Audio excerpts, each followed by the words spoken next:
Former Chelsea defender Frank Leboeuf is with us. Frank, 4-0 against Preston. All is well in the world with Chelsea. They're going to want to win everything now. Yeah, according to the result, yeah. But according to the first half, no, for sure. It's funny that Mauricio Pochettino started his post-game conference saying, comment saying that he's a little bit disappointed, and finishing like a minute after saying that it was really disappointing. So it's what I felt the first half. I said, what the hell is going on? Nothing is working. He was talking about the lack of some maybe organization, but there was a lack of everything. Lack of commitment, lack of involvement, lack of technique. They had only 2 chances with Palmer and Sterling the first half, but otherwise it was appalling. And we have to recall it's against Preston North End, which I think is 15 in the table in the championship. So it says a lot about the consistency of Chelsea. Second half, it went well because of the talent of the players, but also because of I would say, the inexperience of defenders that I saw on the Broja's goal, on the Thiago Silva's goal as well, where you see that they don't follow their strikers or their opponents, let's say, and it's why they conceded the goal. But at the end of the day, yeah, everything is good. I mean, it's a big target for Chelsea this season because with the Premier League, they have nothing to get. They won't be relegated. They're not gonna get Europe. So if they can get the FA Cup or the Carabao Cup, that would be nice. They're good players, Steve. You look at the starting 11 he puts out, that's a strong side on paper. How can you turn up and play so poorly for that first half? Well, let's be honest, it wasn't a huge surprise. We've seen performances like this from Chelsea all season and all last season. You know, the biggest problem is they don't have any chemistry in the team.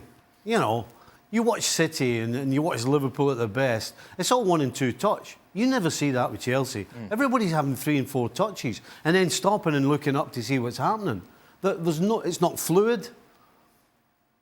And they do actually, for some strange reason, every single time they step on the field, they do get chances. It just so happens that the second half, when the chances came along, they took them because previously they hadn't been taking them. And so when you look at 4-0, it doesn't really tell you the whole story. It tells you that the second half they were good, but it tells you they've still got a lot of work to do because it was same old Chelsea in the first half. Kieran, how do you get that chemistry? How can you get this team playing more as a team? I mean, it's difficult, right? They've brought in, over 30 players over the last 18 months. If any team does that in the world, you're gonna struggle. It's gonna take time, which is why I'm so surprised that Chelsea have done that and also combined it with bringing in players that are so young. Like, you just don't associate Chelsea as those. You know, if you look back over the eras of successful Chelsea teams, you've always got half the squad that are very experienced, solid players that know how to win games, and this new Chelsea look is probably just, new for everyone to see, and it's going to take time to get used to. But the only hope I have for Chelsea is the manager. I think that But what have you seen that he's done so far this season that's given you hope?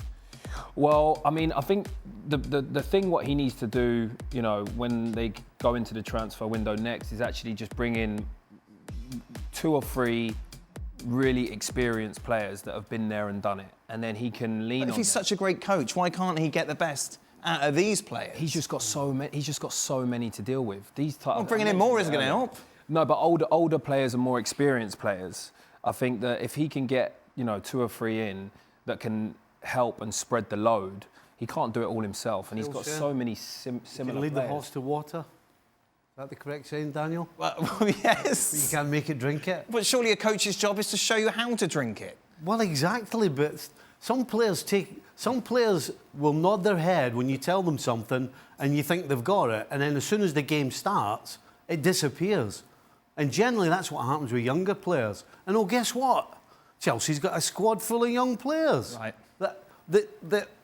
When we talk about having experience, a lot of times when you're experienced, you do things without even thinking about it. You just don't think about it. You've got a majority of this Chelsea side who are still learning the trade.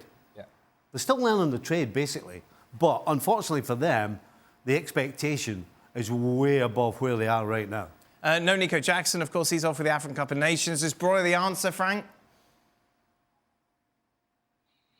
Well, he's the only one, you know, and you have to believe that he can do the job. But no, I would say that he's still raw. He still needs sometimes to adjust and to get better and to get some experience. You know, what the guys were saying is completely true. You know, as long as you have only young players and you don't have the experience around you, you're going to suffer. It's going to take time to adjust, and it's the same with Breuer. It's getting a little bit better because Raheem Sterling is having a good season right now, and he's showing a little bit the way of being successful and how to score goals and how to surprise the opponent. Hopefully, Breuer is going to get something out of it, but he's not the same type of player. But at the end of the day, Jackson is not there, but Jackson hasn't proved anything yet as well. And Breuer is the only one. Nobody else is going to come because that's the reality of it. No big striker wants to come to Chelsea, like it was at the time, like 6 or 7 years ago with Arsenal, or 3 years ago, or now for Manchester United. You won't have the big players because you don't have a good enough team, and you're not sure to get into the Champions League next season. So big strikers will never come. So you will have to suffer and go for your training system, which doesn't suit anybody, and not sure it's going to work for the success you want to have. And we saw the odds there, obviously, to win the FA Cup. Chelsea third favourites. Those odds will definitely change tomorrow, of course, when we know either Arsenal or Liverpool will be eliminated.